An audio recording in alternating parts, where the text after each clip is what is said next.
Mga master, okay lang bang? Huwag niyong skip ang mga ads sa aking mga video kung okay lang mga master. Salamat sa solid na suporta po. Yon, what's up mga masters? Nandito na naman tayo sa panibagong araw, panibagong kabanata na naman ang pagsasama-samahan natin ngayon guys.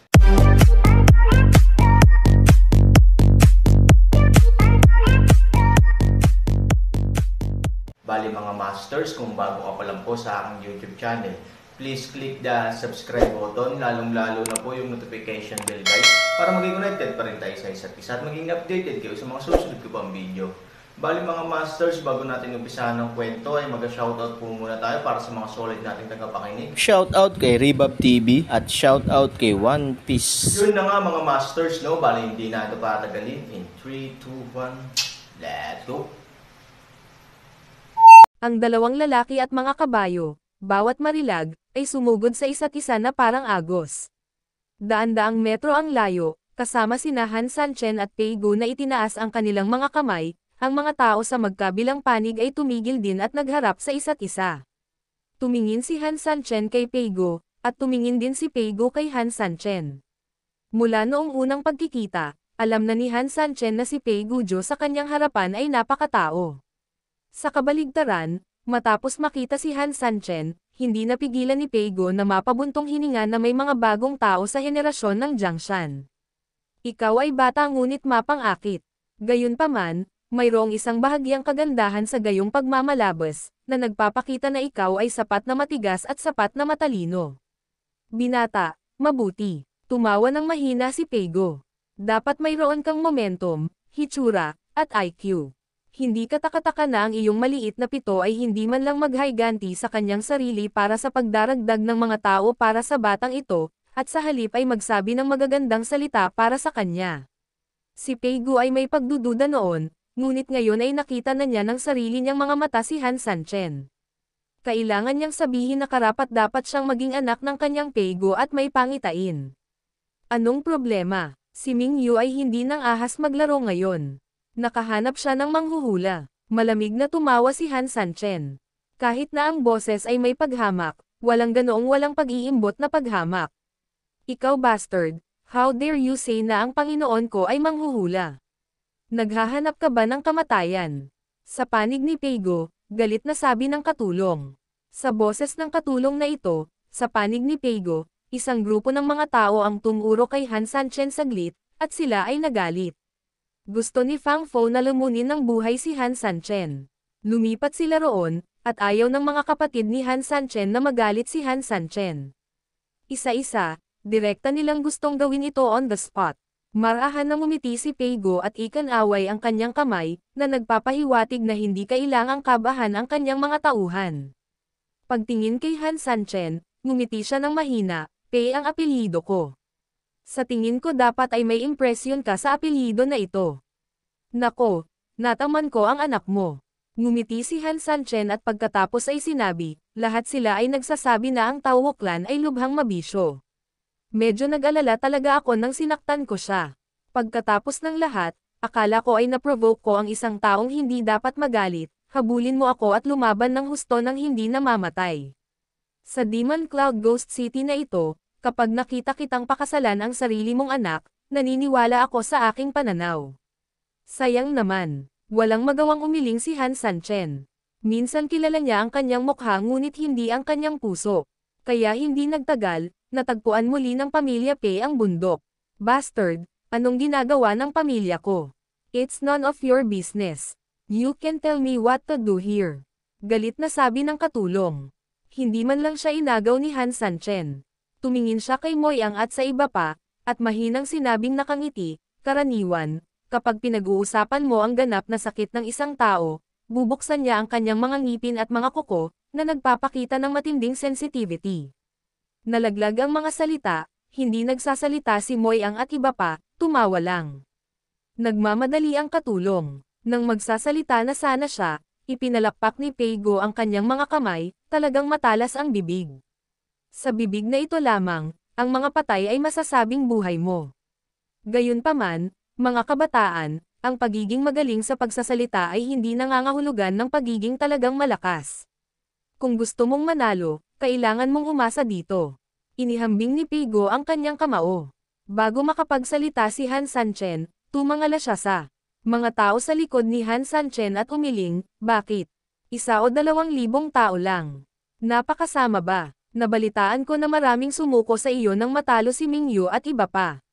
Bakit? Saan sila nagpunta? Bumagsak ang mga salita ni Peigo, at agad na tumawa ang katabi niyang katulong at nagsabi, Guro, tiyak na walang silbi itong talunang general. Kaya imbes na lumabas para gumawa ng kalokohan, mas mabuting magtago ng kaunti, at least makakuha ng reputasyon. Tama, isang grupo ng mga basura na kailangang piliin na sumuko pagkatapos matalo sa digmaan. Ano ang pagiging epektibo ng labanan? Han Sanchen, napakabata mo pa para maunawaan ang dahilan kung bakit may mga taong nagagamit nito at may mga taong hindi. Minsan sa larangan ng digmaan, hindi ka pakipakinabang kapag maraming tao. Ilang katulong ang malamig na tumawa, nakatingin sa mga mata ni Han Sanchen na puno ng pang-aalipusta at pangungutya. Malumanay nang umiti si Han Sanchen, tama. May mga bagay talagang hindi nakadepende sa maraming tao, 100,000 sundalo at kabayo, kinakaladkad mo ba? Ilang mga katulong ang nakarinig ng tunog at gusto lang manggalit, ngunit biglang ngumisi si Han Sanchen at tumingin sa may-ari ng kanyang bahay, kahit gaano karaming tao ang naroon, sila ay mga dead goods lang.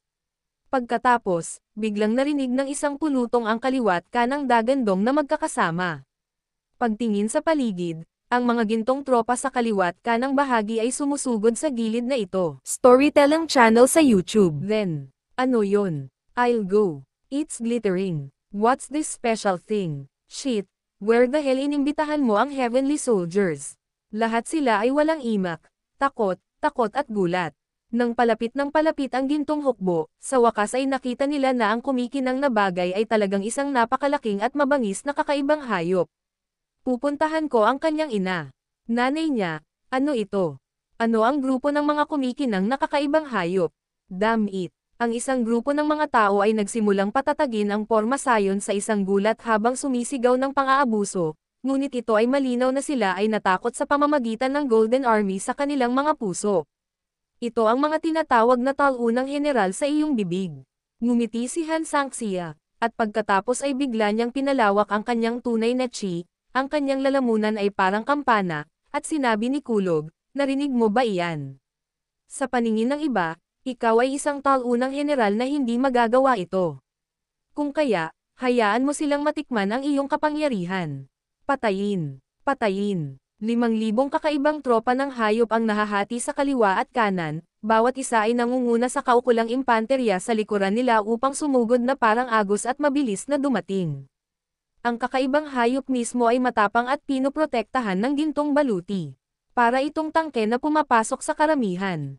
Ito ay isang slash sa pagmamadali.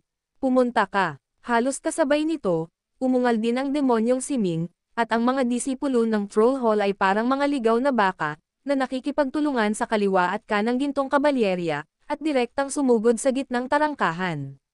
Bai Xiaosheng sa Jiangho, paikliin ang buwan, at kumilos ayon sa plano. Oo, ang dalawang lalaki ay tumugon, at ang kani-kanilang mga pinuno ay sumalakay sa kabilang panig sa pamamagitan ng kaliwa kanang pag-atake ng ikalawang eselon, at nakipag-ugnayan sa impanterya ng gintong kabalyero, na bumubuo ng mga sungay sa isa't isa. Nagtulungan sina Qingji at Mo Yang, sa likod ng mga sundalo sa Troll Hall. Oo, sa sandaling bumagsak ang mga salita, sunod-sunod ding sumugod sina Qingji at Mo Yang. Di nagtagal, si Ivory at Zeking na lang ang nasa paligid ni Han Sanchen.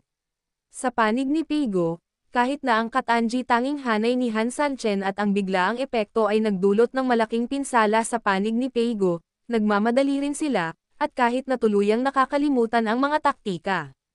Ngunit ang malaking bilang na kalamangan ay palaging isang malaking natural na moat, palaging parang gulpo. Kaya't kahit na ang mga tropa ay nasa kaguluhan, ang hukbo ni Peigo ay lumaban pa rin sa pag-atake ni Han Sanchen, at ilang mga tagasunod sa tabi ni Peigo ay sinusubukan din ang kanilang makakaya upang mamuno sa koponan, upang ang koponan ay maging matatag sa lalong madaling panahon. Si Peigo ay nasa gitna, at may malalapit na eksperto sa paligid niya para protektahan ang kanyang kaligtasan anumang oras. Nakangiti siyang tumingin kay Han Sanchen. Walang galit sa mga mata niya, Tanging ngiti lang. Binata, napakalakas mo. Ang pagkilala sa mga tao at mga kabayo ay hindi kasing husay ko, kaya't nagsasagawa ako ng flank attack, at pagkatapos ay nakikipagtulungan sa mga piling tropa upang salakayin ang ating gitnang tarangkahan, at hinati ito sa dalawang koponan upang mapanatili ang lalim ng angkoponan. Kahit na ikaw at ako ay magkaaway, kailangan kong sabihin, ikaw, talagang pinahahalagahan ko ito. Tumawa si Peigo. Hehe, ang daming nakaka-appreciate sa akin. Sino ka? Ngumiti si Han Sanchen, bawiin mo ang iyong pagpapahalaga. Sa aking kaso, ang mga bagay na ito ay walang halaga. Natigilan si Peigo. Malinaw, siya, na noon pa man ay lubos na iginagalang, ay hinding-hindi aasahan na balang araw ang kanyang papuri ay walang awang hindi papansinin ng iba. Gayunpaman, hindi nagtagal, ngumiti siya. Han Sanchen, alam mo ba kung ano ka sa aking paningin? Hindi nagsalita si Han Sanchen. Hehe, unggoy, matalino, pero isang bagay ang hindi masyadong maganda, ibig sabihin, mahirap magsanay ng ligaw. Nakangiting sabi ni Peigo, gayunpaman, ang tagapagsanay ng unggoy ay may paraan ng pagsasanay sa mga unggoy. Gagawin niyang masunurin ang mga ligaw na unggoy. I'm sorry, Han Sanchen. Natuto akong magsanay ng mga unggoy. Ngumiti din si Han Sanchen, alam mo ba kung ano ka sa paningin ko? Interesado akong makinig. Matandang baka. Oh, kapag matanda na ang matandang baka, ibebenta nito ang katandaan nito kung umaasa. Kaakibat ng matigas ang ulo nito, madalas sumasakit ang ulo ng may-ari nito. Tumingin sa kanya si Han Sanchen, gayunpaman, kung ang matandang baka ay kailangang maging napakayabang, kung gayon mayroon lamang isang wakas para sa mga naghihintay dito. Ilagay ito sa isang kaserola at nilaga siya ng mga araw at gabi. Noon, gaano man kaluma at kapal ang balat ng baka, kailangan itong lutuin. Han Sanchen, mapangahas ka. Nang sumigaw siya ng galit, diretsyong sumugod si Peigo sa Aaron.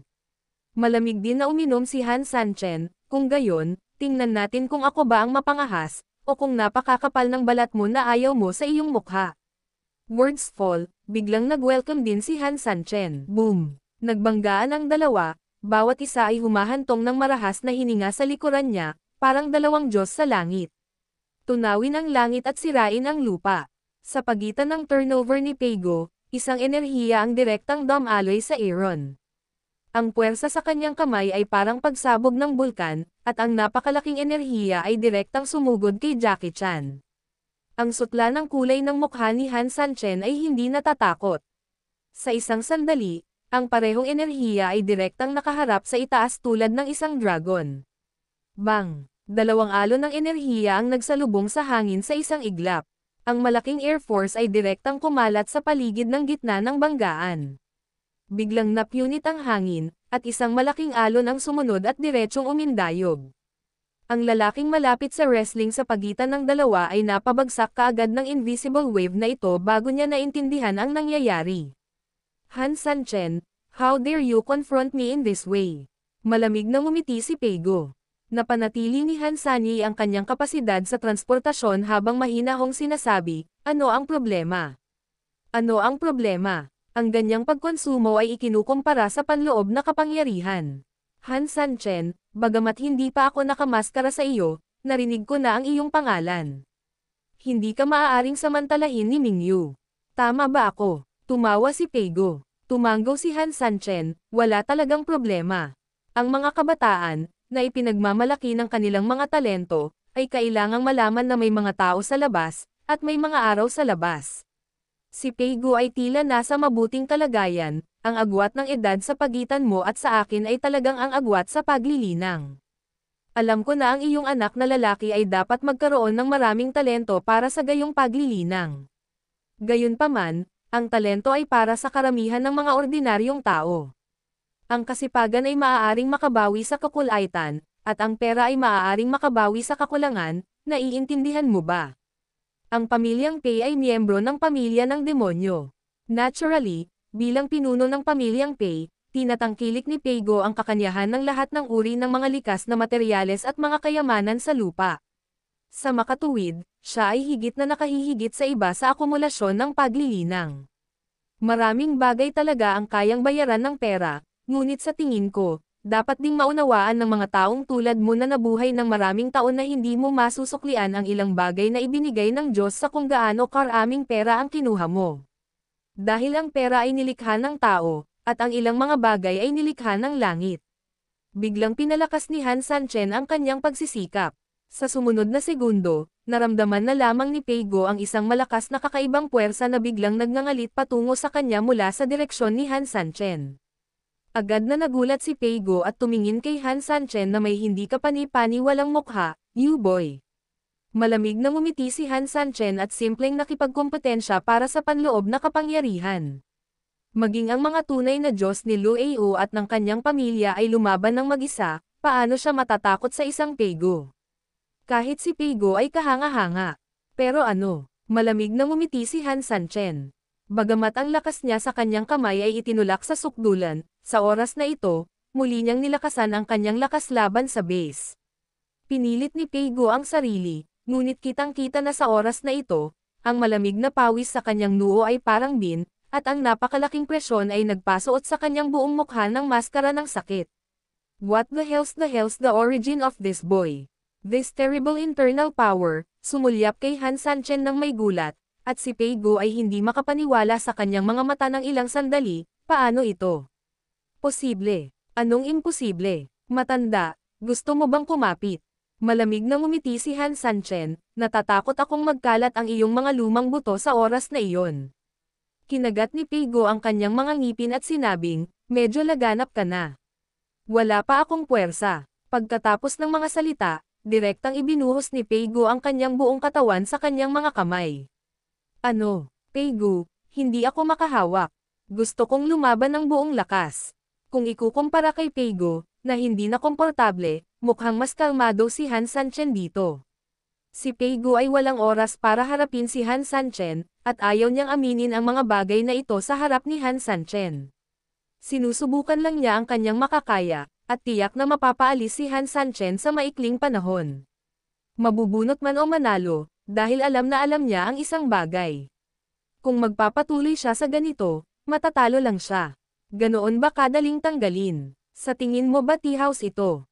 Kung gusto mo akong awayin, awayin mo lang ako. Kung ayaw mong makipag-away, quits ka na. Malamig na uminom si Han Sanchen. Sa pagharap sa atake ng kamatayan ni Peigo, itinanam din niya ang lahat ng kanyang tunay na chi. Kaninong kamay mamamatay ang USA? Ito ay dito upang labanan. Yun na nga mga masters, no? Bali panibagong kabanata na naman yung natapos natin ngayong gabi. Muli, maraming salamat po talaga sa walang sawang suporta po sa aking YouTube channel na talagang inaabangan nyo po ang bawat upload ko po. Bali mga masters, magkita-kita ulit po tayo bukas ng gabi at ngayon po ay magpapaalam po muna tayo. Bali mga masters, bye-bye!